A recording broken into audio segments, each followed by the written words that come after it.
You may be seated. We've all had an experience that makes us wonder, do we belong? Is there a place for me here? And then think about the data that you collect in order to answer that question.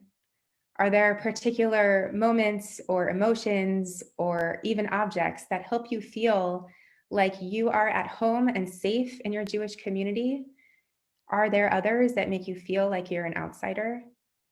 This February, as we observe Jewish Disability Awareness and Inclusion Month, we ask this question specifically to those in our community and to those who haven't yet found their home with us. How do our physical institutions, our communal gatherings, and our textual tradition make you feel like a cherished and celebrated asset in the fabric of our religion? And how does Judaism make you feel like you must remain on the periphery? The most important question is, how can we, as a loving and caring and embracing community, help bridge that gap between the reality and the ideal? Today in my teaching, I'll present some of the most central texts from our tradition that begin the conversation of defining the roles and spaces reserved for those with learning and physical differences. And then later on, at the conclusion of our service, so that's when we'll spotlight Sarah, I'm so delighted to bring you on into the conversation, who is the Director of Education and the coordinator of our Kesher Special Needs Program, to reflect on how her work at Shearith and in the greater Dallas community has lifted up and embraced those with special needs. So once again, we'll spotlight Sarah at the end of our service. I'll start with a passage in the Talmud that has always troubled me. One who sees a person with unusual skin or physical traits says, Baruch atah Hashem, praised are you God, Mishaneh habriot, who makes lots of different creations. There are lots of reasons to be uncomfortable when we hear this teaching. For me, the most jarring is that it assumes two distinct groups, the we and the them.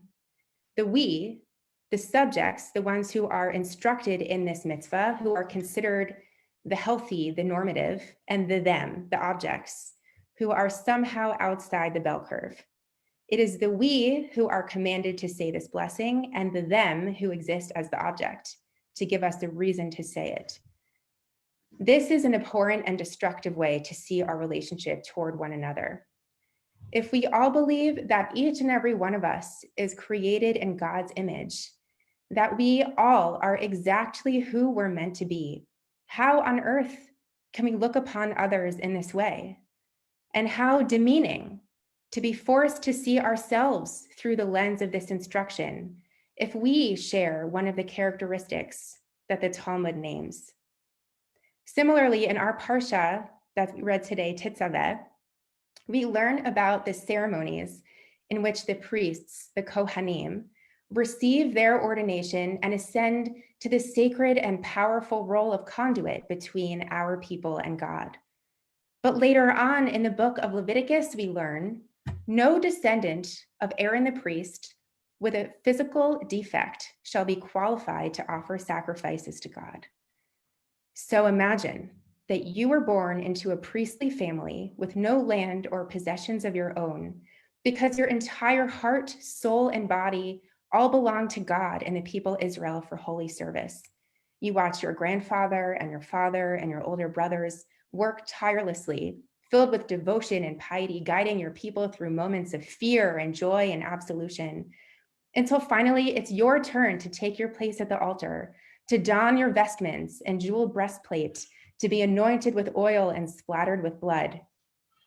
Only you're barred from service because you have a mum, a blemish, the same kind of blemish that prevents an animal from qualifying for sacrifice prevents you from serving your God and your people. And though our scholars and commentators have written apologetically about this law, insisting that these physical differences actually refer to temperamental limitations that would render one unfit for communal leadership, the sting persists. For while the Torah tries its best to give us a mitzvah, to understand our responsibility toward those with differences, in almost every case, It continues to delineate our people into two groups, we and them. You've all heard this one. Do not curse the deaf or place a stumbling block before the blind. Once again, the we, the normative, are the subjects, and the deaf and the blind are relegated to being the objects, the them. The exception, of course, in our Torah is Moshe. Moshe Rabbeinu, our teacher, our prophet, the most humble and worthy servant of God of all time. Recall how his journey to leadership began. A miraculous fire, a bush that was not consumed, a God who demonstrated great power and compassion for the enslaved Israelites, who needed Moses to go to Pharaoh and demand, "Let my people go." But Moshe insists that he is not the person for the job. Why? Lo ish devarim anochi, he says. I've never been a man of words, either in times past or now that you, God, have spoken to me. Ki chavad peh uchavad lashon anochi, for I am slow of speech and slow of tongue. And God becomes angry. God says, who gives people speech? Who makes them mute or deaf, seeing or blind? Is it not I, the Lord? Now go and I will be with you as you speak and will instruct you what to say. But that's not good enough. Moshe is not swayed. He still pleads that God should ask someone else. And so finally, God tries a different approach. God says, there's your brother Aaron, who speaks easily. You shall speak to him and put the words in his mouth. I will be with both of you as you speak, and I will tell both of you what to do, and he shall speak for you to the people. My teacher, Shoshana Cohen, points out that in this exchange, Moshe transforms God's perception of what leadership is supposed to be. God wants Moses to act alone as prophet and as charismatic exemplar, but Moshe is adamant about the help he'll need in order to serve. When God provides Aaron as mouthpiece, Moshe now has both the safety and the power to bring his people to freedom and the promise of a future. My colleague, Lauren Tuckman, a rabbi who is blind and who is a national thought leader on Jewish inclusion, asserts that this is the first example in history of reasonable accommodation. And I would argue that this passage is perhaps a response to our law that particular physical differences disqualify priests from divine service. Just as Moshe negotiated his accommodation that he would speak and serve with Aaron's help, are there ways that we could challenge the Torah to provide similar accommodations to Kohanim so that they too can fulfill their roles with dignity and with pride? Rabbi Tuckman introduced me to another Talmudic passage in which the rabbis wonder if Jews who are blind should be exempted from the mitzvah of reciting the Haggadah, the Pesach story, during the Seder. They argue that so much of the story relies on visible cues. One must point at the Pesach, matzah, and maror. One must look into the eyes of her child to provoke and answer questions. One must always see oneself as having personally left Egypt. How can someone do that who can't literally see? And instead of trying to resolve the conflict with legal sources, the rabbis of the Talmud take a different approach. One of them says, you know our beloved teacher, Rav Yosef, who offers stirring and critical teachings and who is also blind? I know that he recites the Haggadah for his household at Seder. And then another rabbi chimes in, and you know Rav Sheshet, who is also highly regarded in our Beit Midrash, and he's also blind. And he too recites the Haggadah at Seder. Not only, the rabbis conclude, do they recite it, but they also fulfill the obligation for everyone present. And from these anecdotes, the Gemara resolves that those who are blind are indeed obligated to partake in the Seder and recite the story of our liberation, because Rav Yosef and Rav Sheshet refused to consider themselves as the them. They claimed their part of the we, and as a result, their entire community, both in their time and for all subsequent generations, fell in line.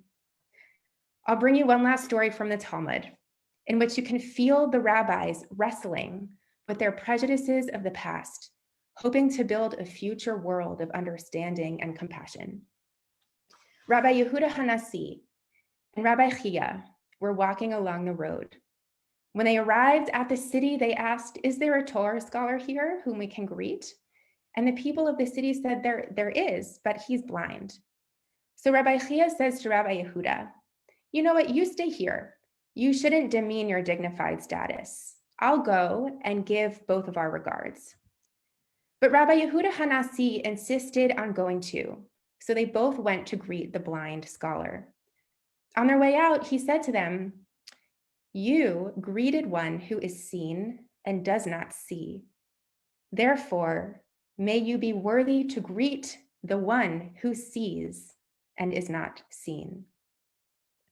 Rabbi Yehuda Hanasi says to Rabbi Chia, "If I had listened to you and given up my chance of meeting this scholar, you would have prevented me from receiving this holy blessing." My friends, our work of special needs inclusion isn't about acceptance or tolerance or objectification. It's about celebration, learning, and connection. It's about the abundant blessings that we receive when we build intentional spaces and moments and communities that are universally accessible. It's about making it our first priority that every single person who yearns to be a part of the Jewish community has a home, has a voice, has agency here with us. As God insists through the prophet Isaiah, "My house shall be a house of prayer for all people." May all who seek home here find it. And may we all serve in the sacred work of building and rebuilding God's home until it serves all of God's creations. Shabbat Shalom. Hi. So to get started, everybody, if you haven't met Sarah before, she is our amazing director of education here at Shearith Israel and the coordinator of our Kesher special needs program to make sure that every single student that wants a Jewish education can get a Jewish education and feel like they're at home here with us, both in the Shearith community and in Judaism. So Sarah, to start out, I'd love to hear a little bit about how you gravitated towards special needs education.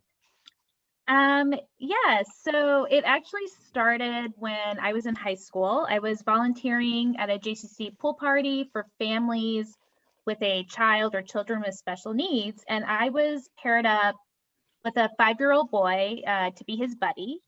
And he was actually the first person that I knowingly met with autism. And it was actually a life-changing experience for me. I quickly saw that although this boy was diagnosed with autism, he had incredible strengths. And I remember just being amazed with his humor and his swimming ability at such a young age. From there, I decided that I wanted to be part of the teaching staff at a Hebrew school for children with special needs, known as Or Chaim, also the JCC. And then in college, I studied applied behavior analysis, where I wanted to go into treatment for autism. And then throughout the years, I've been involved with different organizations that provide events for kids with special needs. And I remember at one of these events thinking, like, what do families do when their kids go to Jewish day school and then they have one child with special needs? How does that child, be part of the family community and what the family really wants? And I realized also, because in Dallas at the time, there weren't really many options. So this was something that kind of stuck in my head, and I decided that I was going to reach out to these families and start teaching these kids who at the time couldn't be in Jewish day school, but about Judaism. And then fast forward like 1 or 2 years, the position at Shearith opened up to be, they're looking for a new special needs coordinator.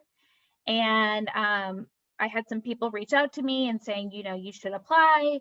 And I remember my interview, I was told, we want you to do whatever it takes so all of our students can receive a Jewish education. And from that, I was sold. And that's how I'm here.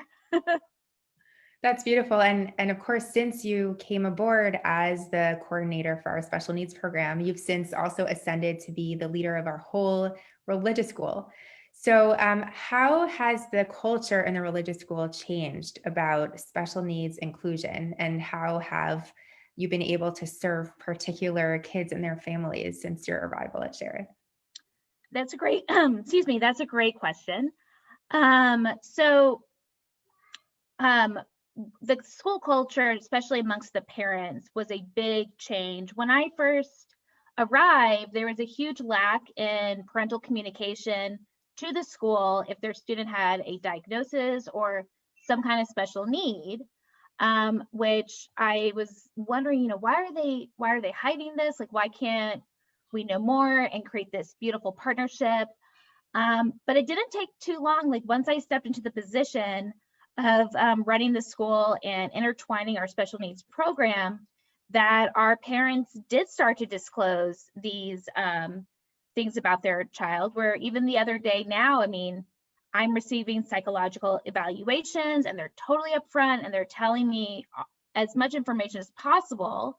And I think they see the benefit of being in this partnership with the school and realizing that there's no judgment. We just want to do everything we can to meet the needs of their student and help them. And then the second thing that I am thinking about, where the 5 years that I've been at Shearith, we have not had any students with a special need or some type of diagnosis leave our school. And from modifications in our curriculum to the nurturing and passionate teachers we hire, not only do the students with a special need thrive, but also their peers thrive with this an acceptance mindset.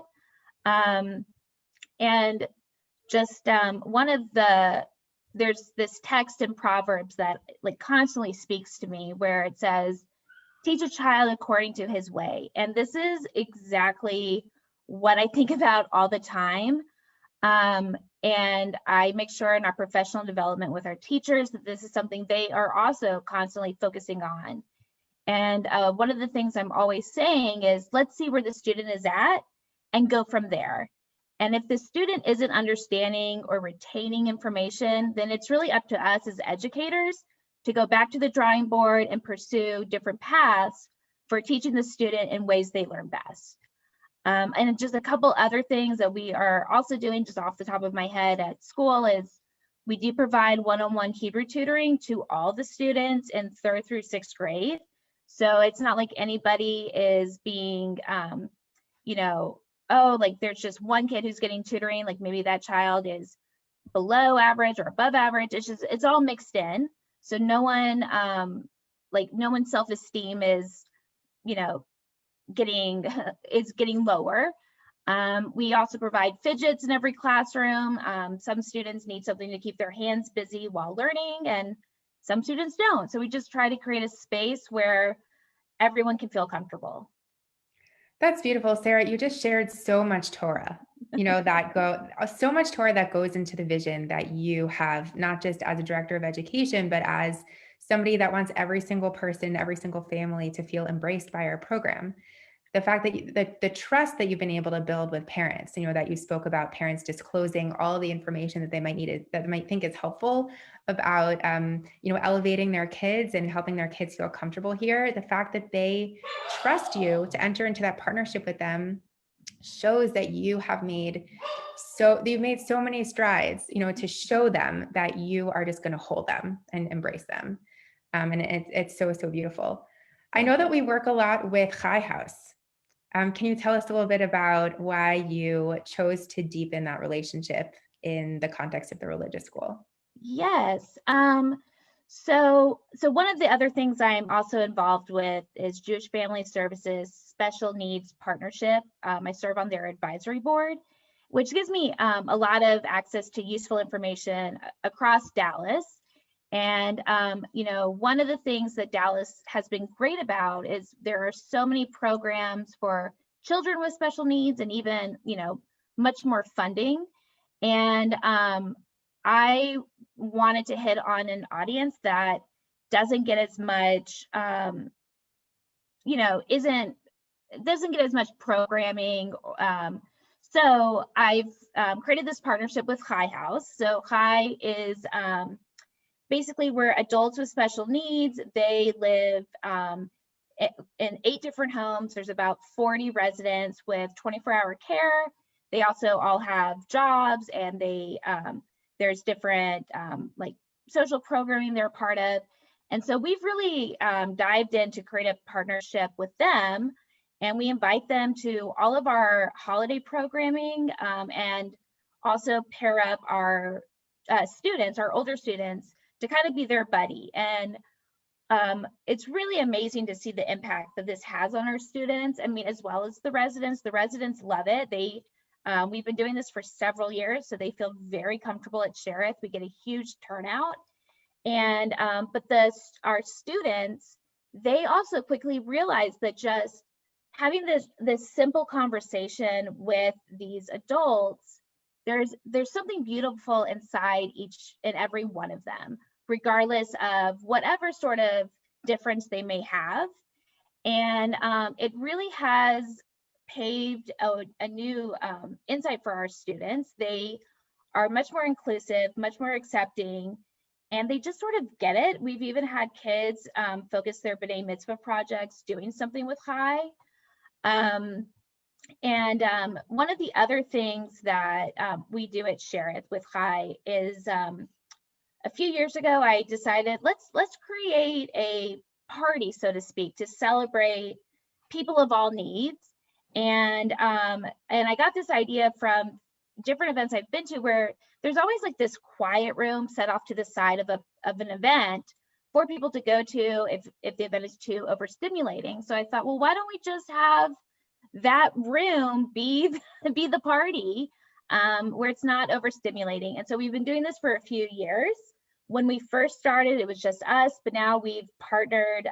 We have active participation from JFS, Jewish Family Service, another program another organization that we pair with is Friendship Circle, and also Yachad of Dallas. When they used to have Yachad here, they were part of it as well. And then this year, because of COVID, it has been challenging. So this year we just basically did their favorite thing, which is having this huge bingo bash, and we offered prizes. And it turns out that if you play blackout in bingo, everybody ends up winning.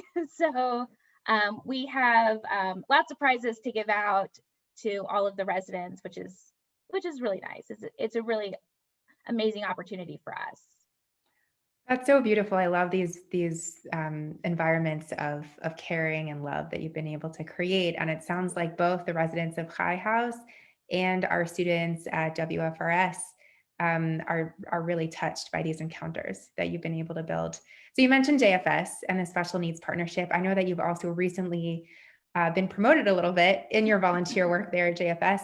Can you talk a little bit more about that role that you hold now and other programs and speaking engagements that you've been able to offer because of your work through JFS? Yes. So it's actually kind of funny. So for the rest of this year, I'm the co-chair of the Special Needs Advisory Board through JFS. And my co-chair is actually the mother of the boy that I originally spoke about at the pool party, that 5-year-old. So it's really nice working with her. So some of the stuff that the Special Needs Partnership provides to Dallas is they have a support group for parents who have a child or an adult with special needs in their family, and they meet monthly. And I've actually been invited to speak with them, I think 3 times so far. One time it was about the benefits of sensory kits and creating them. Another was about enjoying the high holidays with a child with special needs and how to get them involved and how to prepare. And then last month, actually, my sister and I, we both spoke together in this beautiful conversation with the people that attended about understanding and overcoming regression during COVID. So some of the other things that also the Special Needs Partnership does, they have a program called the Inclusion Experience, which Shearith has participated in. And basically it's going through different stations and using the materials to basically live a moment of what someone with a disability might be going through to help them just learn in an active way. And then there's a conversation that takes place after to kind of debrief on their experience. And let me think, what else? And just making sure that resources are available to all our Jewish institutions across Dallas, and that we're constantly moving forward. So that's where we're at right now. I love that. That's the very last thing that you said. That's what I wanted to ask about next. I mean, I spoke about in my sermon that there's always a gap between what we offer now and what we aspire to offer, to make sure that all of our communities, whether we're talking about Shearith or whether we're talking about the greater Dallas Jewish community, there are always ways that we can improve in the way that we serve everyone who wants to find a home with us. So what's your next big idea or your next big project that you want to take on to make sure that we continue to build these communities that are universally accessible? Yeah, it is a tough question. I mean, definitely I want to maintain everything we're doing. But right now, like living in the times of being in this pandemic, it has been harder to stay connected and continue these relationships. So really what I want and what I've been thinking about since the pandemic hit us hard is how can we create programs and relationships virtually, basically, because we can't go into the homes, they can't come to us. I'm talking about the residents of Chai. And so that's one thing that I'm trying to just think about. I know there is a way, but having our students involved in that process of continuing those relationships. So that's really the big thing right now that I'm thinking about. But also just keeping everything going, especially during this time. Yeah, and I'm also thinking about like not just our building accessibility, but also how it is that we make our virtual spaces accessible. How is it that we can provide perhaps simultaneous ASL or closed captioning or other tools that should be accessible to us in our pockets already, so that we can broaden the audience and make sure that the messaging that we continue putting out there is that we aspire to create experiences and communities that are universally accessible and intentional. So we'll take a few moments now and open it up for questions. If there's anybody that wants to ask a question, you can put it in the chat or just unmute yourself and share. And Sarah, thank you so much. It's been wonderful to learn from you. Thank you. Shirley, and then Scott. So can you tell us, either Rabbi or Sarah, like an experience with either a celebration, a consecration, or a B'nai Mitzvah that had a special needs family or student, and how was that different, and what kind of accommodations did you make, and how did that work? That's a great question, and I'm so happy you asked that. So this year has been definitely very tough, being on Zoom for some of our students that do have a diagnosis. And we actually celebrated consecration for our third graders a couple weeks ago. And we have two kids in third grade that have a lot of needs, and it's totally fine. So one of the things that we did do is that we realized that if we are all seeing the blessings together via Zoom, it's just too overstimulating for those two particular students. We tried a little bit of a rehearsal to see how it would go, and they just sort of kind of melted down and really couldn't continue class for the rest of the day. So we decided, you know what, we're just gonna have Rabbi Sunshine lead. We'll all be on mute. They all know the words. They'll be singing in their own homes. They'll have all the ritual items, but this way everyone can participate and stay together for the whole ceremony. Another thing that actually I did as well is that we have a student where Zoom, just being on Zoom, it was just too tough for her. And so I actually tutor her on Fridays. We have a desk shield, we wear masks, and I just, it's going great. She's loving it. She's associating Shearith, her shul, with a lot of fun times, and we learn through her interests together. So that's another thing that that we do. And in past years, I've done that as well. As some students that have more learning differences, I'll work with them one-on-one privately. That's just to meet them where they're at. Beautiful. All right, Scott, I saw your hand up, and then Rabbi Sunshine was also raising your Yes, hand. thank you, Shira. One of the things, Sarah, that I have that I'm working with Rabbi Rothman and Ruben Davidson on is the technology task force. And one of the, I'm the subcommittee chair of the accessibility portion of it. So probably after Shabbat, sometime next week or the week after, we can get together, because I know Shira mentioned about how to add closed captioning to some of these things. And so maybe we can get together and work up a plan on how to do that, because you've got a volunteer in me that would be able to help you with that as much as we can. So I was trying to find somebody on staff that was doing that. Now that I found two people, so that's what I'll give you a call maybe next week if you're around or something. Yeah, that sounds great. Thank you. That's I wonderful. love that. You know, when Sarah and I were talking on the phone and preparing for today, I was like, "What do you not want to talk about?" I'm like letting you behind the curtain a little bit, and Sarah was like, "We can't talk about the building accessibility because we're so far behind." And I was like, "You know what? Let's not be afraid of what we're behind on. And maybe as a result of this conversation, there will be folks who come forward to say, I want to work on this with you." So Right. Scott, you know, you're a wonderful example. You are a Nachshon that has now stepped forward to say, I want to be part of this conversation and I want to push Sure. this forward. That, you know, Thank you. we're never going to move the ball. Is that the right expression? We're never going to like move the goalposts or whatever sports if we don't talk about it. Okay, Right. Stacey, your Just hand. real quick, Sarah, thank you for doing this. My mother, just as a FYI, has done accessibility for the Kennedy Center and the Washington Opera for 25 years. She's made every program large print. And so and she's always looking, she's a new member, and it's something she would love to do, because I always wonder why we don't have large print, just the weekly, or especially for the high holidays, available. And if they are, it's not readily available or offered. You have to, really ask.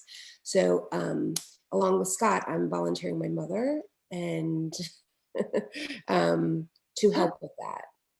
Beautiful. That's wonderful. Thank you. I will be in touch with I her. will get you guys in touch, but it We'll was, get back in touch after Shabbat. This is yes, beautiful. no. I just wanted to say it's something I think, for B'nai Mitzvah and stuff, it's just at this point, I think we need to be there. Thank you so Completely much. agree.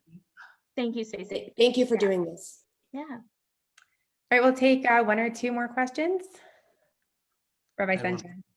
Yeah. So Sarah, what do you find is most challenging, not in terms of the work of reaching folks who may have different challenges, learning challenges of all kinds.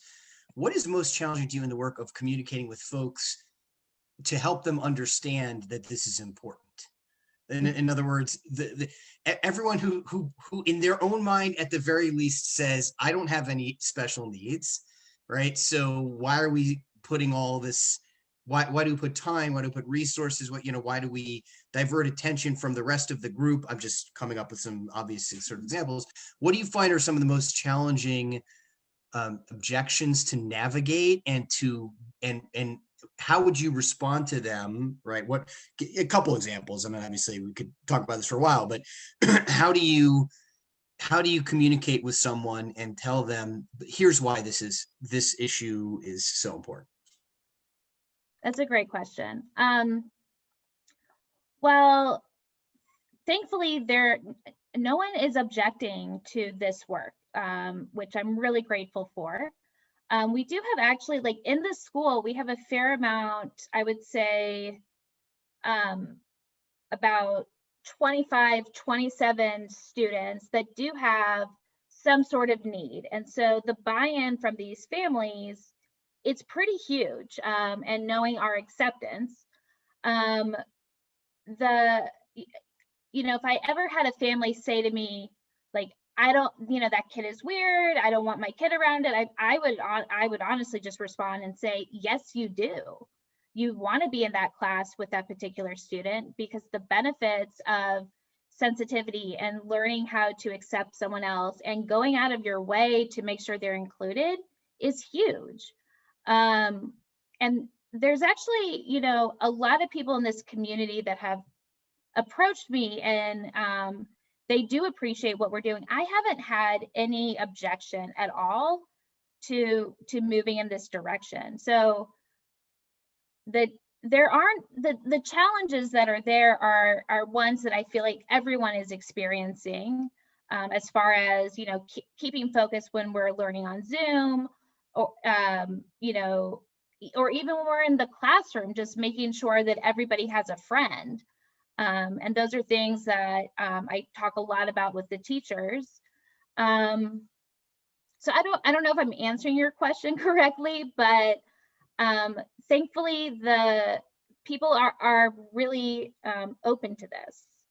Well, in a sense, you're definitely answering my question correctly, but you're also highlighting something else important, which is that, and it's hard to put a timeline on this, but I don't know, 20, 25 years ago, what you're just laying out for us was not self-evident, right? Which is to say that the fact that most members of the community, whether it's professional members of the community, lay members of the community, fellow students or parents in a religious school or what have you, it was not always self-evident that we need to figure out a way to do this. And that is as a positive, not just for an individual that's being specifically helped, but for others, right? It's such an incredible broadening experience to be able to learn with everybody, right? And engage, so, but I think the point that you just made, whether you realize it or not, right, that thankfully you're not running into, at least in our community, major obstacles or objections. Why are we putting resources into this, right? But part of the question is to point out that hasn't always been the case. And I think that says a lot about the work that you're doing, the work that our community has done over the last number of years, especially to try to make sure that that the question I asked becomes irrelevant in a sense, right? So that's what I wanted to say. Yeah, thank you. So one way that I will respond to say that we do still have a lot of work to do in this endeavor is that take out the religious school for a second and think about all of our other programs, and think of how many people you see at those programs with differences. And the answer is close to zero.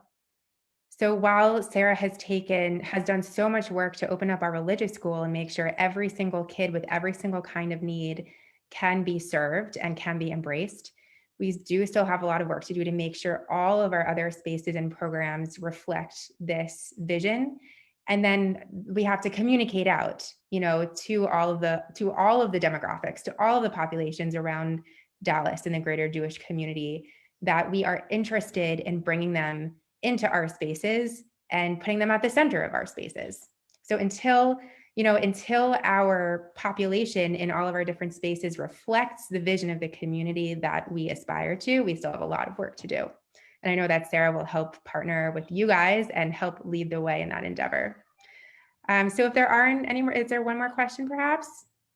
I think that was all the hands that I saw. So we're exactly on time. It's just noon. So Sarah, thank you so much for being with us this morning. It was such a joy to hear you and to learn from you. And I know that all of us here have a lot to think about now. And I already know that Scott and Stacy's mom, Judy, we're going to follow up with them after Shabbat. If you are also interested in continuing this conversation, don't hesitate to be in touch with us. We hope that this is only the beginning, only the catalyst of many future fruitful conversations. So Sarah, thank you so much. And Shabbat Shalom, everybody. Shabbat Shalom, everyone. Yashar Kochach, Sarah, Yashar Kochach.